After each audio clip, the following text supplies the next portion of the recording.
Hello friends, welcome to Deepak law classes. आज हम करने जा रहे हैं Hindu adoption and maintenance act. Hindu adoption and maintenance act में जो हम चीजें पढ़ेंगे वो क्या है, हम बेयर एक्ट की लैंग्वेज को हम सिंप्लीफाई करेंगे, एमसीक्यूज करेंगे और कुछ क्वेश्चंस को हम डिस्कस करेंगे। तो Hindu adoption and maintenance act के जो एक्ट था वो एक्ट नंबर 78 ऑफ 1956।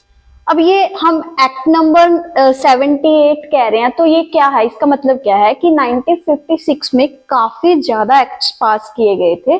तो ये जो एक्ट था वो 78th एक्ट था जो 1956 में पास हुआ था। और इसकी डेट क्या है, 21 दिसंबर 1956। ये जो एक्ट है वो अमेंड और कोडिफाई कर रहा है law relating to adoption and maintenance among Hindus. तो अब यहाँ पे हमने दो वर्ड यूज किए हैं, अमेंड एंड कोडिफाई। उसका मीनिंग क्या है, अमेंड का मीनिंग क्या है और कोडिफाई का मीनिंग क्या है। जो अमेंडमेंट होती है वो तो होती है कि हम अगर कोई प्रोविजन बनी हुई है उस चीज को अगर हमने अमेंड करना है तो हम कर सकते हैं, या हमने उसको अमेंड किया है। लेकिन जो कोडिफाई होता है, कोडिफाई का मतलब ये होता है कि हमारे पास पहले से बहुत सारे रूल्स और बहुत सारे लॉज पड़े थे, उनको हमने सभी को एक जगह इकट्ठा कर लिया, दैट मीन्स कोडिफाई करना। तो क्योंकि जो हमारा हिंदू लॉ है वो सारा का सारा हमारे जो यूजेस या कस्टम चल रहे थे हमने उनको ही कोडिफाई किया है, ठीक है, हमने उनको एक लीगल सेंसिटी दे दी है। तो इसलिए ये कोडिफाई किया, जो हमारे रूल्स पहले से प्रिवेल्ड थे उनमें से जो बुराइयां थी हमने उनको निकाल के ये अच्छी अच्छी चीजें थी जो हमारे समाज में जिन चीजों की जरूरत थी उनको हमने कोडिफाई करके एक पर्टिकुलर लॉ बना लिया। तो अब ये कब इनेक्ट हुआ था, 7th year of Republic of India, मतलब कि जिस टाइम हम रिपब्लिक कब बने थे, जब हम 1950 में हम रिपब्लिक नेशन बने थे। तो रिपब्लिक इंडिया बनने के 7th ईयर में हमने इस चीज को कोडिफाई किया। अब इसमें हम चैप्टर नंबर 1 देखेंगे। चैप्टर नंबर किस चीज से डील कर रहा है, प्रीलिमिनरी पार्ट से। तो इसका सेक्शन 1 क्या कह रहा है, शॉर्ट टाइटल एंड एक्सटेंट। जो शॉर्ट टाइटल एंड एक्सटेंट होता है तो उसमें क्या चीज बताई जाती है कि इस एक्ट का नाम क्या है, शॉर्ट टाइटल का मीनिंग, इस एक्ट का नाम क्या है और ये कहाँ कहाँ पे एप्लीकेबल है। तो शॉर्ट टाइटल क्या है, इस एक्ट का पूरा नाम क्या है, the Hindu adoption and maintenance act 1956। तो इस एक्ट का पूरा नाम ये है and it extend to whole of India, ये पूरे के पूरे इंडिया पे एप्लीकेबल होगा। पहले जो हमारा एक्ट था वो कहाँ पे तक अप्लाई होता था, वो whole of India except the state of Jammu and Kashmir हम लिखते थे। लेकिन जब Jammu and Kashmir reorganisation act 2019 आ गया, उसके बाद हमने जो जम्मू एंड कश्मीर के पास स्पेशल एक स्टेटहुड का टाइटल था वो हमने उनसे ले लिया है। अब जम्मू एंड कश्मीर पूरी तरह से इंडिया का पार्ट है, तो हमने except the state of Jammu and Kashmir तकरीबन हर एक्ट से हटा दिया। अब सेक्शन 2 डील कर रहा है एप्लीकेशन ऑफ एक्ट।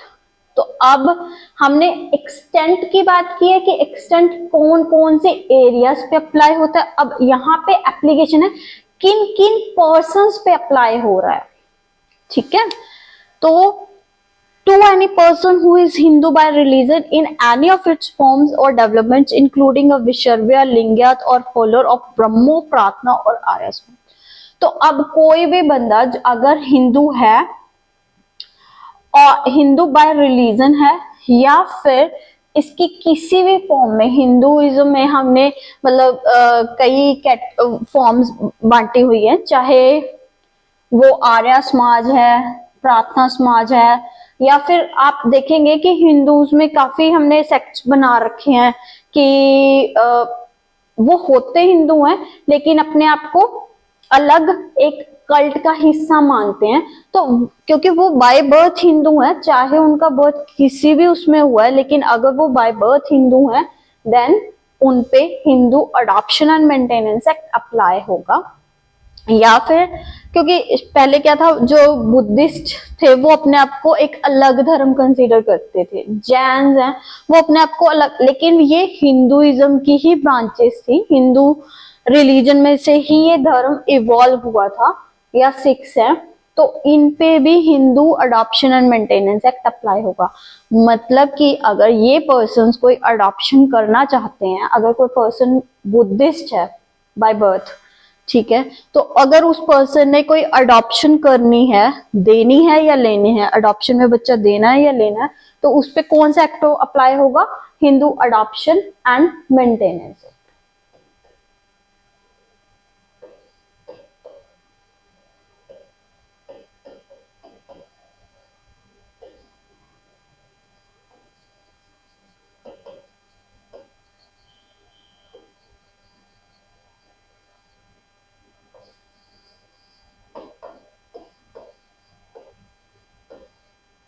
फाइन।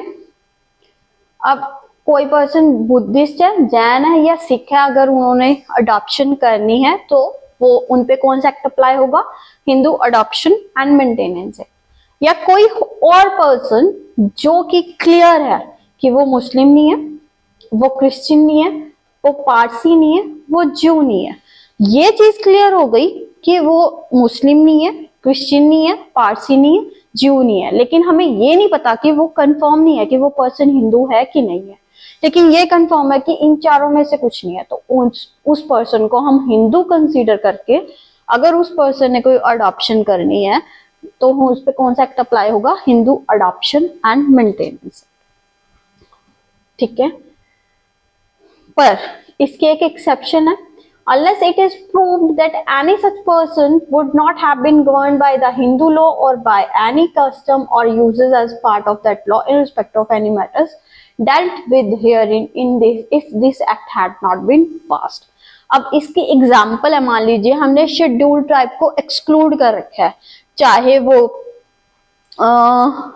पता है कि वो मुस्लिम नहीं है, वो क्रिश्चियन नहीं है, वो ज्यू नहीं है, लेकिन उन पे हिंदू लॉज अप्लाई नहीं होते हैं, तो वो क्या है, हमें पता भी है कि क्योंकि वहां पे बाय कस्टम या यूजेस उनके अपने कस्टम्स और यूजेस होते हैं, वो और किसी के कस्टम और यूजेस को मानते ही नहीं है, तो वहां पे हिंदू अडॉप्शन और मेंटेनेंस एक्ट अप्लाई नहीं होगा।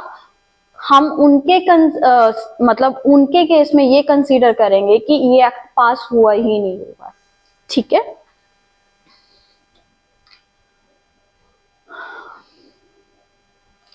अब वही जो हम एप्लीकेशन ऑफ एक्ट पढ़ रहे थे, अब the following persons are Hindu, Buddhist, Jain और Sikh by religion as the case में भी। अब उनकी कैटेगरीज बताई गई हैं कि चाहे उनका कोई बच्चा चाहे लेजिटिमेट है, इलेजिटिमेट है, लेकिन जिसके दोनों पेरेंट्स हिंदू हैं, बुद्धिस्ट हैं, सिख हैं, जैन हैं, वो सभी, वो बच्चा क्या कंसीडर होगा? वो हिंदू कंसीडर होगा। ठीक है, ये हम जो हिंदू मैरिज एक्ट है या फिर हिंदू सक्सेशन एक्ट है जिसमें हमने हिंदू की डेफिनेशन पढ़ी है, ये सेम ही है तकरीबन सारे एक्ट्स में। एनी चाइल्ड लेजिटिमेट और illegitimate one of whose parents is Hindu, Buddhist, Jain or Sikh by religion and who is brought up as member of tribe, community, group or family to which such parent belongs or belonged। अब यहाँ पे क्या है कि कोई भी बच्चा जिसका वन पेरेंट तो कंफर्म्ड है कि हिंदू है और वन कोई और कम्युनिटी से है, रिलीजन से है, चाहे वो मुस्लिम हो, चाहे क्रिश्चियन हो, चाहे पारसी हो, चाहे जू, मतलब एक पेरेंट पक्का पता है कि हिंदू है, और उसकी उसके जो उस मैरिज का ऑफस्प्रिंग्स हैं उनकी ब्रॉटअप एज अ हिंदू हुई है, मतलब उन बच्चों के हो सकता है उनकी ब्रॉटअप एज अ मुस्लिम हुई होती, तो फिर वहां पे उनको हम मुस्लिम कंसीडर करते हैं। अब जैसे एग्जाम्पल है सैफ अली खान, आपने देखा उसकी जो मैरिज हुई थी वो अमृता सिंह से हुई थी, वो हिंदू थी बाय रिलीजन, लेकिन क्योंकि उन बच्चों की ब्रॉटअप एज अ मुस्लिम हुई है तो हम उनको मुस्लिम ही कंसीडर करते हैं, उनको हम हिंदू नहीं कंसीडर करते। लेकिन अगर उन बच्चों की ब्रॉटअप अमृता सिंह ने एज अ हिंदू की होती तो फिर उनका धर्म कौन सा कंसीडर करते हैं? हिंदू। ठीक है, लेकिन अब यहाँ पे उनकी brought up as a Hindu नहीं हुई है, तो हम क्या कंसीडर करते हैं कि वो मुस्लिम है। Any child legitimate or illegitimate who has been abandoned both by his father or mother or whose parentage is not known and who in either case is brought up as Hindu, Buddhist, Jain और सिख है। मतलब कोई बच्चा चाहे legitimate है चाहे illegitimate है, जिसको उसके पेरेंट्स ने अबंडन कर दिया है, फादर एंड मदर दोनों ने ही अबंडन कर दिया है, अब यहाँ पे उसकी कस्टडी किसी के पास नहीं है, तो या फिर वो बच्चा जिसकी पेरेंटेज हमें पता ही नहीं है कि कौन है उसके पेरेंट, और उस बच्चे की brought up as a Hindu हुई है, तो हिंदू हुई है या बुद्धिस्ट हुई है, एज अ जैन हुई है या सिख हुई है, तो हम उसको क्या कंसीडर करेंगे, एज अ हिंदू। इसके एग्जाम्पल मान लीजिए, जैसे कई बार कई बच्चों को उनके पेरेंट्स अनाथ आश्रम्स में छोड़ देते हैं, चाहे वो अपना नेम वगैरह लिखवा के छोड़ते हैं, चाहे कई बार बच्चों को ऐसे ही छोड़ दिया जाता है, हमें पता ही नहीं होता कि वो किसका बच्चा है। देन ऐसे केस में क्योंकि पेरेंटेज पता नहीं है या फिर उन्होंने छोड़ दिया, अबंडन कर दिया है, अब जो अनाथ आश्रम है वो एक पर्टिकुलर ट्रस्ट चला रहा है, मान लीजिए कोई हिंदू ट्रस्ट चला रहा है, तो वहां पे हिंदू रीति रिवाजों के हिसाब से उस बच्चे को पाला जा रहा है। मान लीजिए उस अनाथ आश्रम में सिस्टम चलता है कि सुबह उठ के बच्चों से प्रार्थना करवाई जाती है, वीकली या ईयरली मंथली कुछ यज्ञ वगैरह भी परफॉर्म करवाए जाते हैं। अब ऐसे केस में उस बच्चे की ब्रॉटअप हो रही है एज अ हिंदू, तो अब उसका धर्म हम क्या कंसीडर करेंगे, एज हिंदू।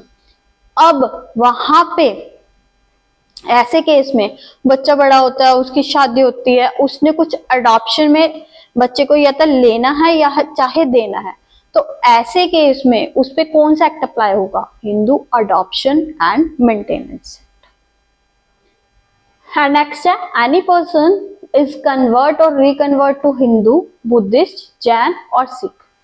अब कोई पर्सन चाहे तो वो उसने कन्वर्जन करके अपना धर्म as a Hindu, Buddhist, Jain और सिख अपना लिया, या फिर वो ओरिजिनली इन धर्मों से ही था लेकिन बाद में उसने किसी और धर्म में कन्वर्ट कर लिया था, अब वापस वो रिकन्वर्ट हो रहा है अपने इन्हीं धर्म में, तो वहां पे भी अगर लेटर ऑन वो कोई अडॉप्शन दे रहा है या कर रहा है, तो वहां पे उस पे कौन सा एक्ट अप्लाई होगा, Hindu adoption and maintenance act. अब इसमें क्या है, notwithstanding anything contained in subsection 1 and nothing contained in this act shall apply to the members of any scheduled tribe within the meaning of clause 25 of article 366 of constitution unless the central government by notification in official gazette otherwise direct। मैंने आपको पहले भी एक example दी थी कि scheduled tribes पे apply नहीं होता, तो अब यहाँ पे वही चीज बताई गई है कि इस एक्ट में कुछ भी लिखा हो, जब तक सेंट्रल गवर्नमेंट स्पेसिफिकली इस चीज को अलो नहीं कर देती, तब तक इस एक्ट की कोई भी प्रोविजन शेड्यूल्ड ट्राइब्स पे एप्लीकेबल नहीं होगी। और शेड्यूल्ड ट्राइब्स कहाँ पे डिफाइन की गई हैं, वो डिफाइन की गई हैं close 25 of article 366 of constitution.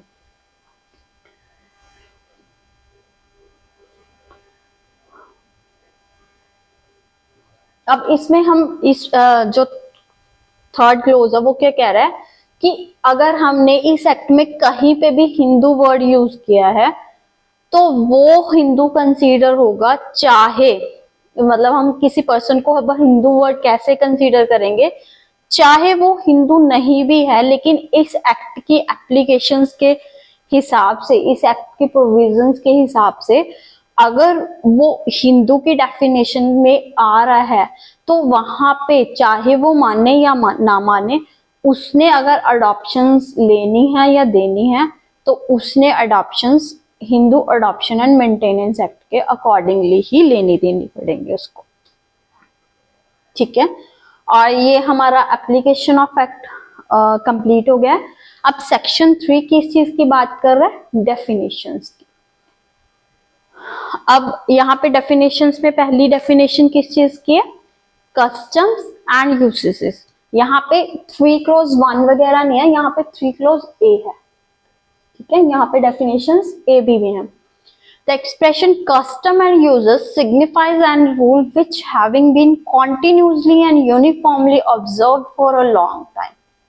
अब किसी भी चीज को कस्टम और यूजेस बनने के लिए क्या चीज चाहिए, कोई ऐसा रूल, ठीक है, एनी रूल जो कि कॉन्टिन्यूसली और यूनिफॉर्मली, दोनों चीजें जरूरी है, ऑब्जर्व की जा रही हैं लॉन्ग टाइम से, और इतने लंबे टाइम से उनको हम ऑब्जर्व कर रहे हैं कि उस पर्टिकुलर कम्युनिटी में उनकी जो फोर्स है वो एज अ लो हो गई है। हम उस चीज को ऐसे मानने लग जाते हैं। हमने अपने फैमिलीज में भी देखा होगा कि अगर हम कोई कस्टम काफी लंबे टाइम से चला रहे हैं तो हमारी फैमिलीज उस चीज को करती ही करती हैं। हम ये कंसीडर करने लग जाते हैं कि अगर ये नहीं किया तो ये चीजें हो जाएंगी। हम उन चीजों को किसी भी हद तक जाके करने के लिए तैयार होते हैं।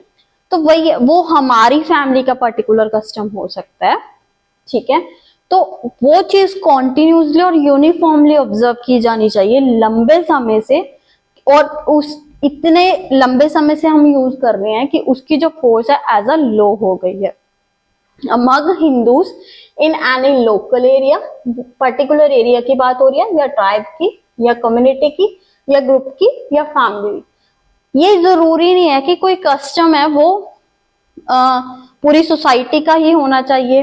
हो सकता है वो पूरी एक पर्टिकुलर कम्युनिटी का हो सकता है वो एक पर्टिकुलर फैमिली का हो सकता है वो एक पर्टिकुलर लोकल एरिया का हो, या पर्टिकुलर ट्राइब का हो। तो कस्टम्स के लिए क्या मेन चीजें जरूरी हैं, कोई रूल जो कि कॉन्टिन्यूसली एंड यूनिफॉर्मली ऑब्जर्व किया जा रहा है, जिसने लॉन्ग टाइम से, जिसकी फोर्स एज अ लो हो गई है, ठीक है। लेकिन अब रूल्स क्या हैं, ठीक है, वो सर्टन होने चाहिए, वो रूल्स सर्टन होने चाहिए और अनरीजनेबल नहीं होने चाहिए, पब्लिक पॉलिसी के अपोज नहीं होने चाहिए, ये जरूरी है। अदरवाइज लॉ उसको फोर्स अपनी तरफ से कभी नहीं देगी, ठीक है। अब इसके एग्जाम्पल है, जैसे राजस्थान में बाल विवाह होते थे या सती प्रथा होती थी। पहले तो ये ऑल ओवर इंडिया थी, लेकिन आज के टाइम पे हमें ये चीजें अभी भी राजस्थान में दिख जाएंगी, ठीक है। तो वो क्या कंसीडर करते थे कि वो बेटी एक मतलब 10-11 साल की हुई तो उसकी शादी कर देनी है। ये पर्टिकुलर पहले एरिया की बात थी, अब हमने उसको लॉ के फोर्स से क्योंकि वो अनरीजनेबल थी और अपोज टू पब्लिक पॉलिसी थी, तो हमने हटाने की कोशिश की। लेकिन हो सकता है अभी भी कुछ फैमिलीज उस चीज को मान रहे हो, उनके लिए वो कस्टम हो सकता है कि बट क्योंकि वो अनरीजनेबल है और अपोज टू पब्लिक पॉलिसी है, लॉ उनको कभी भी एनफोर्स करने की परमिशन नहीं देगा, ठीक है। Provided further that in the case of rule applicable only to family, it has not been discontinued by the family। और अगर एक पर्टिकुलर फैमिली का ही कस्टम है तो उसको डिसकंटिन्यू नहीं किया जाना चाहिए। अब मान लीजिए एक पर्टिकुलर फैमिली में एक सिस्टम है कि जब भी कोई घर में नया सदस्य जुड़ता है, उस फैमिली में कहीं मान लीजिए किसी मंदिर में माथा टेकने का कस्टम था, ठीक है, मतलब रूल था, वो 5-6 पीढ़ियों तक चलता आ रहा है, तो वो उस फैमिली के लिए क्या बन गया, कस्टम, ठीक है। अब 7वीं-8वीं पीढ़ी में कोई बहुत पढ़े लिखे मतलब उनमें से कोई ऐसा आ गया कि जो इस चीज को नहीं कंसीडर करता, उस पर्टिकुलर पर्सन ने उस चीज को डिसकंटिन्यू कर दिया, तो अब ये कस्टम नहीं रह गया क्योंकि उसमें डिसकंटिन्यूएंस आ गई है। लेकिन अगर वो मानते रहते इस चीज को कॉन्टिन्यूसली, तो वो क्या बन जाता है, वो फैमिली का एक तरीके से कस्टम बन जाता है। फाइन। 3 क्लॉज बी क्या कह रहा है, मेंटेनेंस। अब मेंटेनेंस में क्या क्या है, सिर्फ खर्चा होता है, जैसे हम 125 में कहते हैं कि पैसों का खर्चा नहीं। जब हम मेंटेनेंस देखते हैं तो हम क्या देखते हैं कि पर्सन की जो फूड है, क्लोथिंग है, उसके जो मेडिकल वगैरह का खर्चा है, उसकी एजुकेशन, उसकी रेजिडेंस, वो सब नीड्स पूरी हो रही हो। तो मेंटेनेंस में हर केस में हमने प्रोविजंस क्या देखने हैं, food, clothing, residence, education and medical attendance and treatment. अब ह्यूमन बींग्स हैं, वो बीमार भी तो होते हैं, तो वहां पे मेडिकल अटेंडेंस की भी जरूरत है। आजकल के टाइम में एजुकेशन भी बहुत जरूरी है।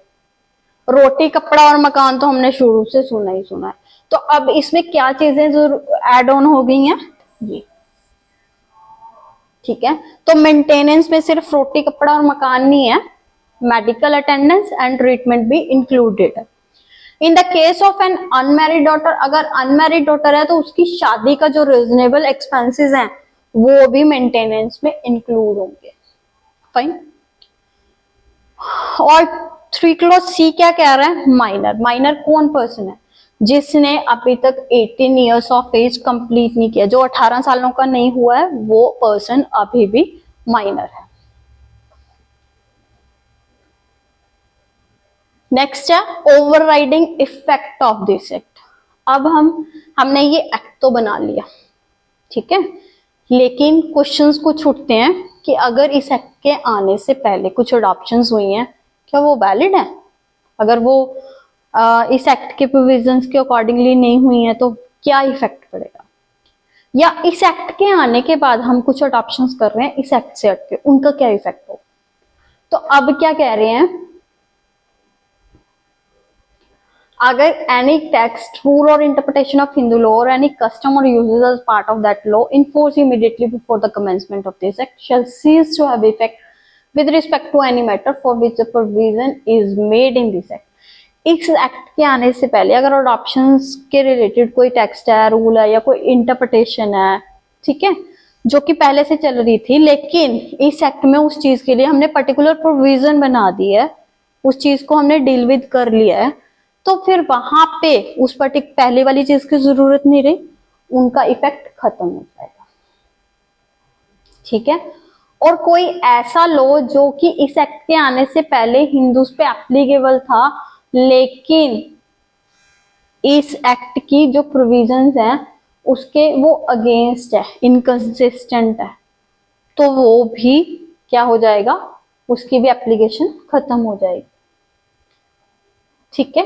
तो ये चीजें हमने कहाँ पे एप्लीकेबल होता है, उसकी एक्सटेंट क्या है और इस एक्ट का इफेक्ट क्या होगा, ये हमने पर्टिकुलरली उन चीजों के बारे में बात की है कि ये एक्ट कहाँ कब अगर पहले से कुछ चीज चल रही थी उस पर क्या इफेक्ट करेगा, हमने ये यहाँ तक कंप्लीट कर लिया है। हम नेक्स्ट लेक्चर में करेंगे कि अडॉप्शंस कौन कौन कर सकता है, अडॉप्शंस के रिलेटेड जो रेगुलेशंस हैं क्या हैं, किस किस को हमने अडॉप्शन में देना है और कौन कौन अडॉप्शन कर सकता है, ये हम नेक्स्ट चैप्टर में करेंगे, नेक्स्ट लेक्चर में करेंगे। तब तक के लिए आप पिछले उसको लेक्चर को देखिए। Thank you.